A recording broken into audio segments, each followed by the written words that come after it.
Toda persona tiene derecho a una vida libre de violencia, en el ámbito público y en lo privado. Si tú eres víctima de violencia, no calles, rompe el silencio. Existen instituciones del Estado y de la sociedad civil que deben y pueden acompañarte, asesorarte y protegerte de ser necesario. Si has acudido por caso de violencia a las unidades del Ministerio de Salud Pública o a los servicios especializados del MIES, a la VC o UPC de la Policía Nacional, a las autoridades educativas, a los centros de atención ciudadana del Ministerio de Justicia, al ECU 911, a las juntas o consejos cantonales de protección de derechos, hiciste lo correcto. Cualquiera de estas instituciones tiene la obligación de denunciar los hechos de violencia que llegan a su conocimiento. Así lo establecen las leyes.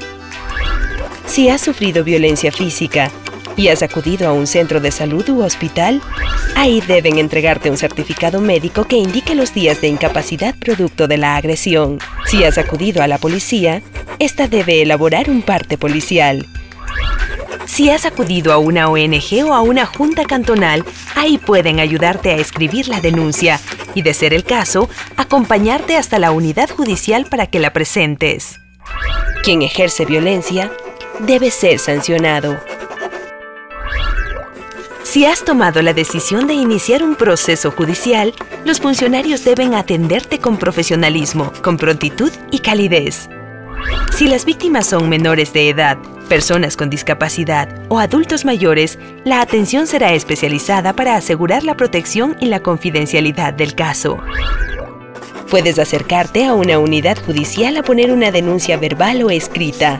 Para hacer este tipo de denuncia puedes ir sola.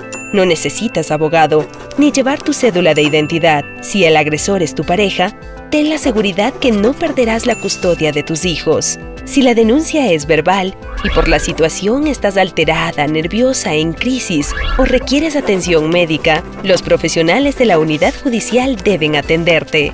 También te consultarán si quieres rendir un testimonio anticipado. Si aceptas esta posibilidad, debes firmar una autorización y se te comunicará el día y hora en que debes venir a rendir tu testimonio. La ventaja de esto es que, si lo deseas, ya no debes acudir a la audiencia en que se juzgue a la persona que te agredió. Una vez concluido este procedimiento, tu caso pasa al juez, quien determinará de manera inmediata si se trata de una contravención o delito. Esta distinción es importante porque de ella depende el procedimiento que a futuro recibirá tu denuncia. Si llegas con una denuncia escrita, tu caso pasa directamente a conocimiento del juez para determinar, igualmente, si es una contravención o un delito. Si es una contravención, el juez deberá darte de manera inmediata medidas de protección, disponer que se te hagan exámenes médicos, psicológicos o de trabajo social, organizar la toma de testimonio anticipado, si has accedido a ello, y notificar al agresor que se ha iniciado un proceso en su contra. Una vez establecidas las medidas de protección, la policía tiene la obligación de hacer que esas medidas se cumplan. La audiencia de juzgamiento se realizará en un máximo de 10 días contados a partir de la fecha de notificación. Aquí se dicta la sentencia que contiene la sanción y las medidas de reparación de tus derechos. La sanción puede significar privación de libertad u otro tipo de sanción.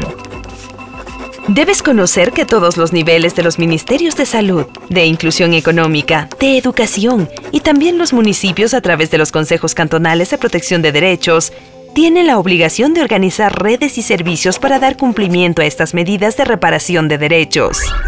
Si es un delito, el juez te otorgará medidas de protección, ordenará exámenes médicos o psicológicos si son necesarios, se notificará a la persona imputada y esa documentación se enviará a la Fiscalía. En la Fiscalía, toda denuncia o conocimiento de un delito da inicio a la fase de investigación previa. Si tu caso ha sido calificado como delito, debes tener bien claro que durante el proceso de investigación, el fiscal reunirá los elementos de convicción que le permitan imputar a la persona investigada. Si el fiscal ha reunido suficientes elementos de convicción, se realizará la audiencia de formulación de cargos. que dará inicio a la etapa de instrucción. Su propósito es dejar bien fundamentado el caso y reunir más pruebas de ser necesario. Esta fase no puede durar más de 120 días. Los resultados de la instrucción fiscal se conocen en la audiencia preparatoria de juicio. Ahí, el juez analiza lo que presenta el fiscal y revisa si se han respetado los procedimientos. El resultado puede ser que se sobresea a la persona procesada o que haya llamamiento a juicio donde se dictará la sentencia. Es clave que en todo el proceso legal, las organizaciones de la sociedad civil, Defensoría Pública y la Defensoría del Pueblo te acompañen y vigilen el cumplimiento del debido proceso. En los casos de flagrancia, la policía está obligada a intervenir y allanar el lugar donde se está cometiendo el acto de violencia para auxiliar y proteger a la persona agredida y a su familia y capturar al agresor. En caso de que la víctima presente signos evidentes de violencia, será trasladada a una unidad de salud y luego a la unidad judicial. En la unidad judicial, si el fiscal determina que el caso califica como contravención, pasará a la audiencia de calificación de flagrancia, donde el juez sentenciará y dictará medidas de protección para la víctima. Si el fiscal califica como delito, solicitará a un juez medidas de protección, dispondrá exámenes periciales, mantendrá al agresor retenido hasta la audiencia y, dependiendo de las pruebas o testimonios recogidos, se pasará a la fase de investigación previa o de instrucción fiscal. En flagrancia, lo fundamental es constatar que no pasen más de 24 horas entre la aprehensión del agresor y la realización de la audiencia de calificación. Para que exista verdadera justicia, los procedimientos deben ser eficaces, ágiles y transparentes. Todos los servidores públicos están obligados a brindarte un servicio de calidad.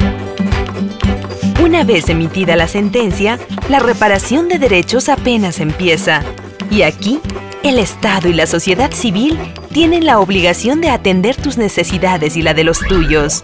Hagamos que la ruta funcione y que su recorrido garantice el acceso a la justicia y la recuperación del proyecto de vida de las víctimas de violencia.